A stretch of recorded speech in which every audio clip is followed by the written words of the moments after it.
watching us all evening. And like any good television program, you need a money shot. And babies, this, for all intents and purposes, is the best damn money shot you can get. This is U2 Does Much. So here's what we're gonna do.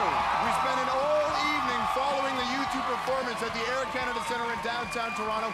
It was their second of 2 days in this city. Now, of course, U2, the biggest band in the world, have never not been the biggest band in the world, and they were kind enough and gracious enough to actually, after the show, get in the car, as you saw, and make their way to this building here. So what we're gonna do is go get the band. Keep chanting.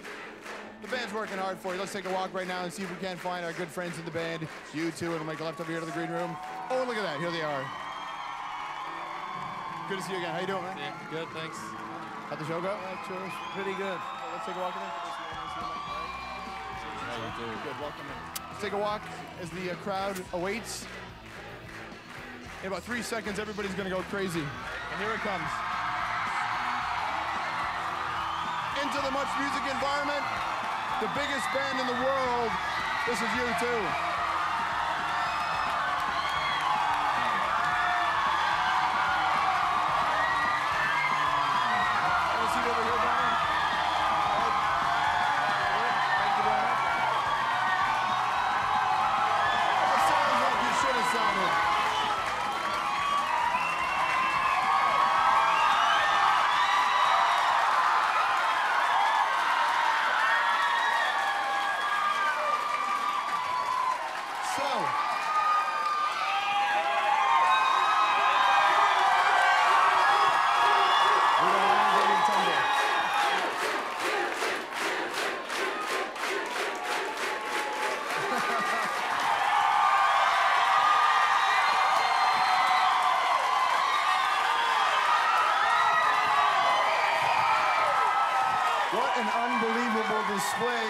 As U2 makes your way to the environment. Gentlemen, again, it's an honor. Thank you very much. Thank you for coming after the show. Is everybody feeling okay after the show today? Yeah, it's us. I don't know who said it best, but I guess it's good to be loved. And as you make your return to Toronto the second of 2 nights, what we want to do is something that happened at the Thursday night show. Thought was interesting. You referenced a gig that happened about 20 years ago. March of '81, the Maple Leaf Ballroom. You even got the name of the venue correct. Most bands have trouble getting the name of the venue they're in that night. But you got it. And what we want you to do is take a look at the screens because we actually have some footage of the wonderful gig at the Maple Leaf Ballroom. Here it is.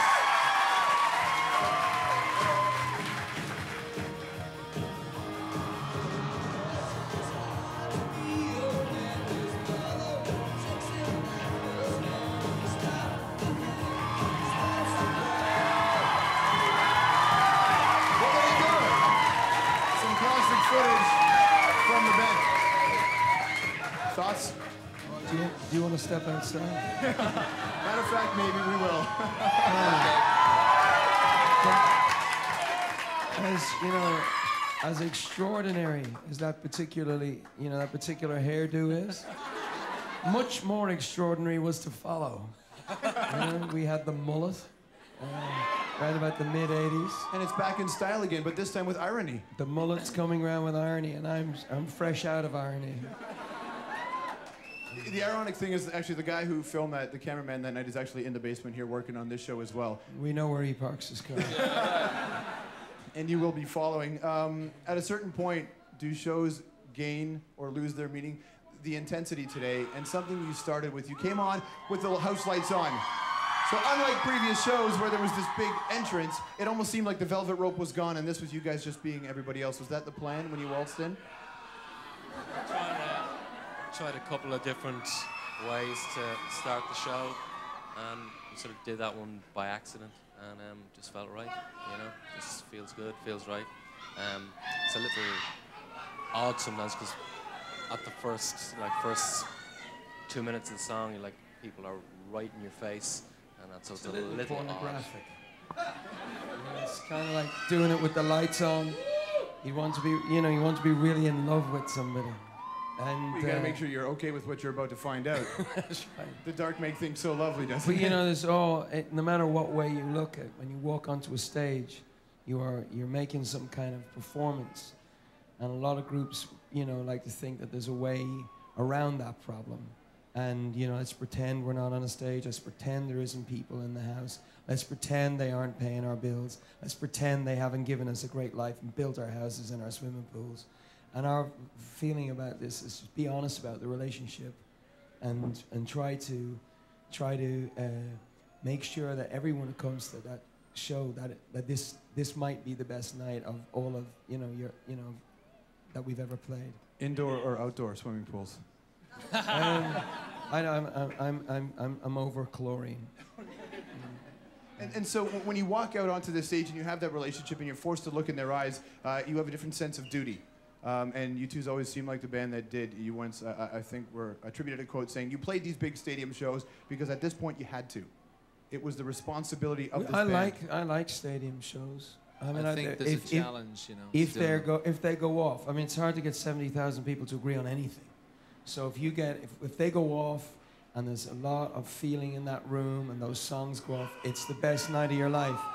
If it doesn't go off, like the man from Fort Lauderdale obviously had a bad one, then it really sucks, as you North Americans say.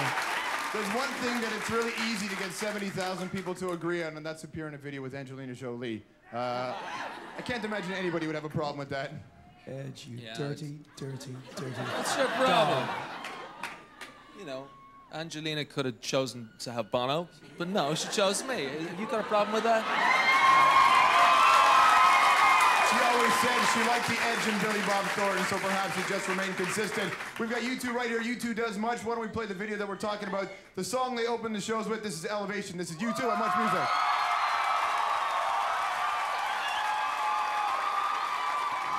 You want to talk about devoted fans for the world's biggest band? This is U2 Does Much. More conversation, more videos. All I can say is this: stick around. It's U2.